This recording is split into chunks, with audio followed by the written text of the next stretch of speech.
إن الحمد لله نحمده ونستعينه ونستغفره ونعوذ بالله من شرور أنفسنا ومن سيئات أعمالنا من يهده الله فلا مضل له ومن يضلل فلا هادي له وأشهد أن لا إله إلا الله وحده لا شريك له وأشهد أن محمدا عبده ورسوله أما بعد. Të gjitha falendrimet dhe lavdërimet I takojnë Allahut të madhruar. Atë e falenderojmë dhe vetëm prej Tij ndihmë dhe falje kërkojmë. Kërkojmë prej Allahut të madhruar që të na mbrojë nga sherrri I nefseve tona dhe sherrri I punëve të këqija. Këndë udhëzon Allahu nuk ka kush ta devijoj, dhe këndë devijon Allahu nuk ka kush ta udhëzoj.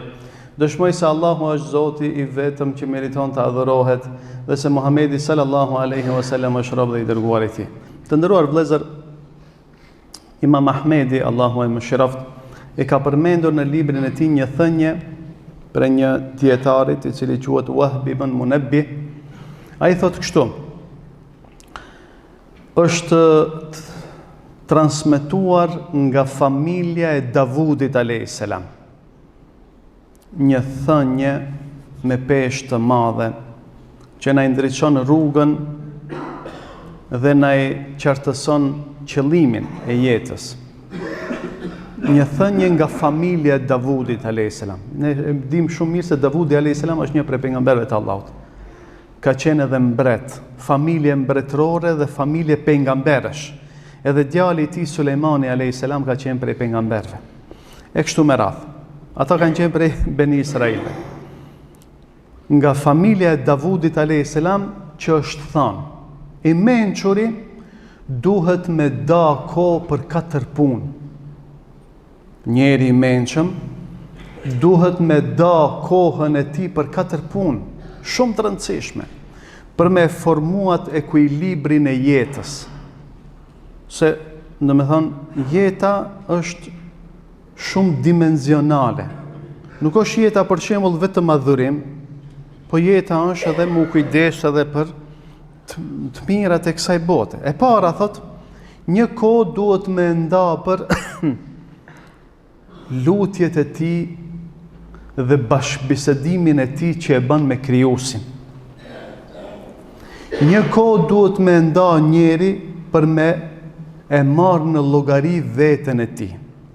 Një kohë duhet me nda e treta, një kohë duhet me nda për me qëndru me shokët e tij të sinqertë, të cilët do t'ja tregojnë dobësit, dhe ai do të mundohet që t'i merr ato dhe ta përmirësoj veten. Dhe një kohë duhet me nda për me lënë veten me I përjetu kënaqësi të cilat janë të lejuara. Domethënë me këto 4 njeri e mban një balans në jetën e tij. Për arsye se nuk është krejt jeta shembull me qëndru në xhami, ose nuk është krejt jeta adhurime të pastërta.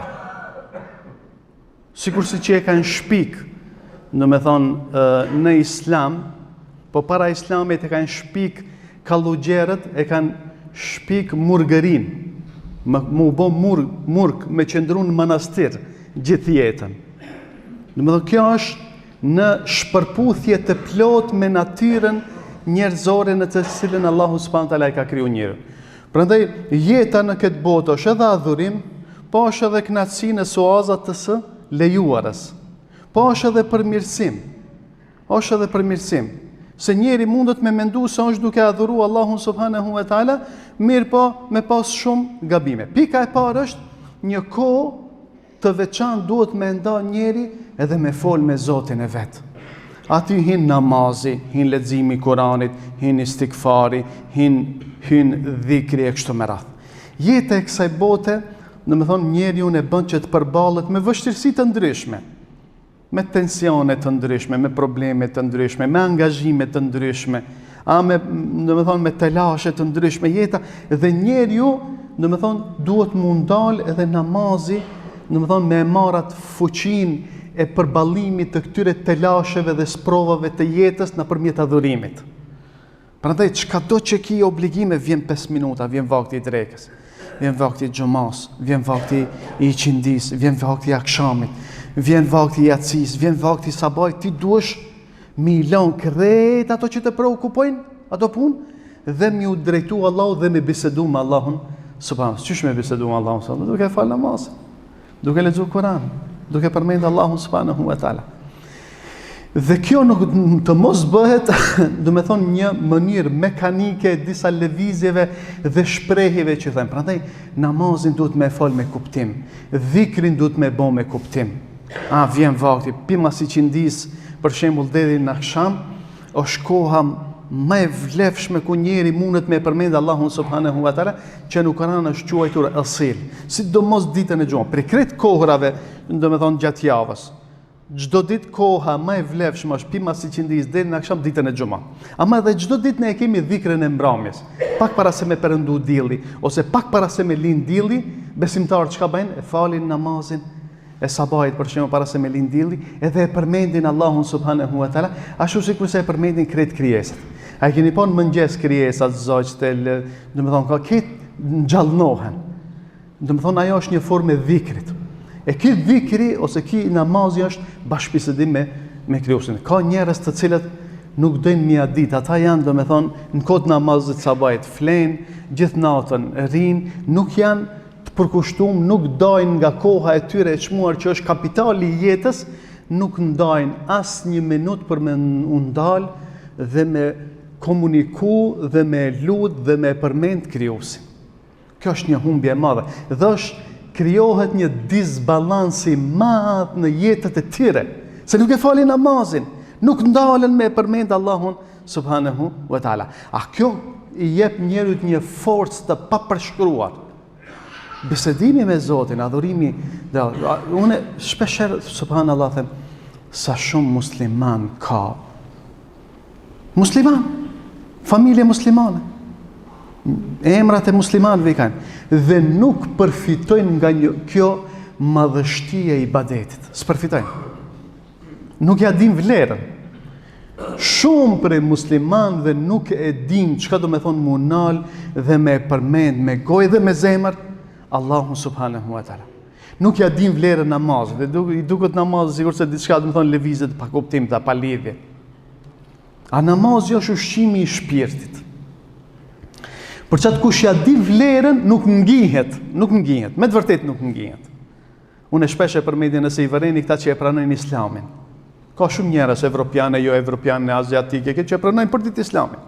Dhe bëhen çaq të përpikt në ibadete sa që ti habitesh. Unë kam pas rastin edhe në studime me pa njerëz që e kanë pranuar Islamin. Kështu parafërsisht, ndoshta edhe shumë më të mirë kanë qenë sahabët. Shokët e Pejgamberit kur e kanë pranuar Islamin, ja kanë ditë vlerë. A dini pse ja kanë ditë vlerën? Se e kanë ditë çka do me thonë me jetu pa namaz, me jetu në xahiliet, me jetu në një jetë shumë të keqe. Edhe ne dyqysh jemi musliman, mirë, por nuk ja shfrytëzojmë të mirat e Islamit. Me të vërtetë, ai që është musliman nuk falet, nuk bën ibadet, nuk i kthehet Allahut ose një pjesë të kohës së tij, jo krejt kohën. Nuk ja kushton komunikimit me Allahun, ai nuk ja di vlerën e Islamit, nuk ja di. Edhe nuk ka përfituar nga Islami thuajse shumë pak. Kjo është ushqimi i shpirtit. Kjo është, do me thonë, me të botë fort, do me thonë, se njeri kur hin namaz, do me thonë, arrin që ti largoj të gjitha brengë, arrin që ta kuptoj jetën, e bën të fuqishëm kjo përballë fortunave të sprovave të ndryshme të jetës. Kjo është një pjesë e kohës. Kjo është, do me thonë, për ditë, po parafërsisht njeri duhet kohën e vet me nda, si ka thonë, do me thonë, familja Davudit a.s. Familje mbretërore dhe familje pejgamberësh, se kohën tonë çtyre 4 punëve ekipa tjetër me ja kushtu. E para është në komunikimin tënd me Zotin. E dita është me e marrë veten në llogari, vetë kontrolli. Njeri mundet mu fal me bë, me hec, me shku, me ardh, me mendu se, do me thonë, krejt mirë, po si ka krejt punë mirë. Prandaj duhet me shiku, do me thonë, me kontrollu veten, me thonë, mirëbe, që sot unë e takova filonin e bona më kete fëmë, mos bona gibet diçka, mos gabova dhe një sen, ose ati që e thash një fjallë, ose këtë punë që e bona, ose këtë biznis që e fillova, mos valë diçka është që nuk shkon, që nuk duhet, që nuk e pranon Zot. Duhet me marrë veten në pyetje, me bo një vetë llogari. duhet me bën një vetë llogari. Se njeri që s'bën vetë llogari, që mendon se këtë tamam i ka, ai s'është tamam. Njeri që mendon se këtë sakt ai ka, ai nuk është në një rrugë të saktë. Prandaj duhet me vazhdimisht, për çfarë ka thonë pejgamberi, el kayyisu man dana nafsuhu. I mençur është ai, ka thonë pejgamberi, i cili e merr në llogari vetveten e tij. Edhe dietar kanë thonë, duhesh me llogarit vetveten më shumë se sa ortaki tradhtar që e llogarit ortakin tjetër. Atë një biznes që e kanë disa ortak. Edhe kur vjen puna për me da, domethënë qarin edhe zjanin, domethënë si bëjnë, domethënë si i shikojnë gjërat në përpikmëri. Çashtu ti duhesh me kon me vetveten tënde. Përpara se marr dita ku çetë kush ka me të llogari. Prandaj llogaritë veten në këtë botë, sikur se ka thonë Omeri radhiyallahu anhu, hasibu anfusakum qabla an tuhasabu. Llogaritë veten para se marr koha ku çetë kush ka me të llogarit. Kush ka me të llogarit? Ka me të llogarit Allahu subhanahu wa taala. Pra duhesh me nda një kohë prej kohës tënde për me llogarit vetveten. Për me u mundu me vëndu një vetë kontroll mbi veten. Me shiku ka dale, nashta se bona që ketë mirë, nashta gabova, nashta su desh me hinë, nashta duhet me kërku falje dikun, nashta duhet me shku një hap mbrapa për një punë që e ka e kështu me radhë. Me vetë llogarit vetë. E treta punë për cilën duhet me nda nga koha jonë, është me nejt me njerëzit mirë. Sepse ne kemi pika në trupin tonë, të nderuar vëllezër, që nuk mund t'i shohim me sy. A mund është me pa me syrin tanë midis dy shpatullave mas shkakije? Nuk mund është me pa. Vesh mo me dini, shtash me pasqire, në me thonë me pasqire mund është me... Kemi pikat të trupit që ne s'mujna mi pa me sytë tonë, apo? S'mujna mi pa, përveç se me ndihmen e mjetëve, për ndryshe s'mujna mi pa. Qashtu njët, ne kemi punë, kemi cilësi, kemi veti të themi, ose karakteristika që ne nuk i shohim. Qashtu sikur se nuk mund është mi pa disa pikat të trupit tantë, qashtu ki disa punti, disa cilësi, disa mendime, që ti nuk mund është mi pa, po ti shet tjetri. Ti shet tjetri. Për qatë dë kur, do me thonë, ki diçka problem shpini, thu, këshireve qa kam diçka këtu? Qashtu duhet edhe për punë, mi thonë dikuj, shoku të sinqert, mi thonë, shka me nëmbe ti, une që këtë veprime, e kam të mirë, në përgjithësi, simsha, a ki vërejtje diçka ndaj meje? A ki ndonjë kritikë se kështu përmirësohesh? Prandaj, ka thonë për besimtari, për besimtarin është pasqyrë. Është pasqyrë. Shokët e mirë, dostlartë, miqt, dashamirët, të tregojnë, nuk o qëllimi i kritikave me në shmudi kanë, po me tregu diçka që ti nuk e sheh. Prandaj edhe kritika duhet mi pranu njeri, kur vinë nga njerëzit e sinqertë. Njeri sinqert, kur ta ban kritikë, me thonë, ka dalë vallave, mirë kanë se me sytë e tu mirë është me më tregu ti që shumë shef, se unë nashta menoj që jam duke vepru mirë. Pra mu shoshnu me njerëz të mirë, se dobia e tyre është shumë e madhe. Dobia e shokëve të mirë është shumë e madhe. Prandaj Allah ka thonë subhanahu wa taala, Allahu subhanahu wa taala në surën Kehf ka thonë: "Wasbir nafsaka ma'a alladhina yad'una rabbahum bil ghadati wal 'ashi yuriduna wajh." Ban sabër dhe qëndro me ata të cilët e lutin Allahun mëngjes dhe mbrëmje. Pra me njerëz të mirë, ban sabër. Se ka të njerë ndoshta nuk ki qef me nejt me njerëz të mirë, ki qef me nejt me njerëz që janë të hunit e të konopit, për shembull. Nuk të konvenon shumë me nejt me njerëz që shkojnë xhami, që falen, që nuk bëjnë haram, që nuk bëjnë punë të këqija, që nuk folin për njerëzve, që nuk bëjnë amoralitet, që në vama ki dikush nuk i konvenon me nejt me njerëz të tillë. Be unë sunri me hoxhallar, thënë, a ditë se dikuj pak si tjetë e fetari, thënë hoq. Sunri unë me hoxhallar, unë kam qef të knaqëm, shkoj të heti, që ti të vidë. Jo, ti duesh mu mundu me pas njerëz të cilët kanë me të shiku dhe vërejtjet e tyre mi pranu në mënyrë që mu përmirësu. Dhe katërta, me nda ko që nefsit mi dhon mundësi për mu knaq me të mira që ti ka dhënë Allah brenda suazave të halalit. Për arsye se në feja jonë nuk është kallogjerizëm ose murgërizëm. Ne nuk jemi, për shembull, feja jonë nuk na thot me nejt veç në xhami. Ti ki drejt, do me thonë, për shëtitje, me dalë, me qëndru me familjen, ki drejt me hangur ushqime të lejuara, ki drejt për argëtim, ki drejt që është brenda suazave të halal. Dhe çka është më interesant, thot, ajo urtësia e familjes së Davudit, se kjo e fundit, thot, ju ndihmon ato 3 parat. Prandaj njeri ka nevojë për argëtim, njeri ka nevojë për pushim, njeri ka nevojë me nejt me familjen e tij, njeri ka nevojë për piknik, njeri ka nevojë. Njeri ka nevojë për shembull me dal në natyrë, ka nevojë njeri. Po normal nuk është këtë jeta piknik, nuk është këtë jeta argëtim, nuk është këtë jeta, domethënë numër 1, nuk është numër 1 qëllimi i kësaj jete, domethënë me u kënaqë me shku djathtas e majtas. Mirë po, brenda kufive të halalit, domethënë duhet mi dhon hapësirë vetes për mu argëtu dhe për shiju kënaqësitë e jetës së kësaj bote, mi shiju brenda kufive të halalit.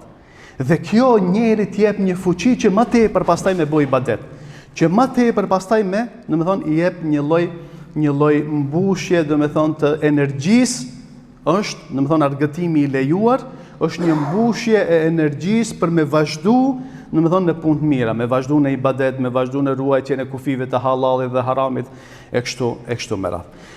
Prandaj është ai tregimi shumë interesant në kohën e pejgamberit sallallahu alaihi wasallam, njëri prej sahabëve, i cili ka pasur emrin Handhala. E tregojnë hoxhallarët, unë si fëmijë kam dëgjuar prej hoxhallarëve. Më thon pa është hadith i saktë, domethënë. Handhalja e sheh veten po ndryshon. Kur rrim me pejgamberin sallallahu alaihi wasallam, kur kanë dëgjuar ligjëratat e kur është shoshnu pejgamberi, më thon tjetër disponim. Kur ka shku te shtëpia është lëshuar më thonë me familjen, me fëmijët, të folë, të kesh, si kur e ka harru ata, në me thonë s'ka qenë atë njëtën ndjenjë, si kur se kur ka qëndru me pejgamberin. Dhe kjo, aje thotë si kur se une si mi pas diftira.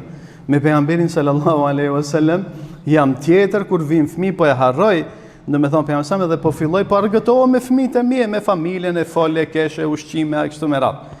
Edhe i hinë në krye si kurse domethënë ka bon një lloj munafiklëku.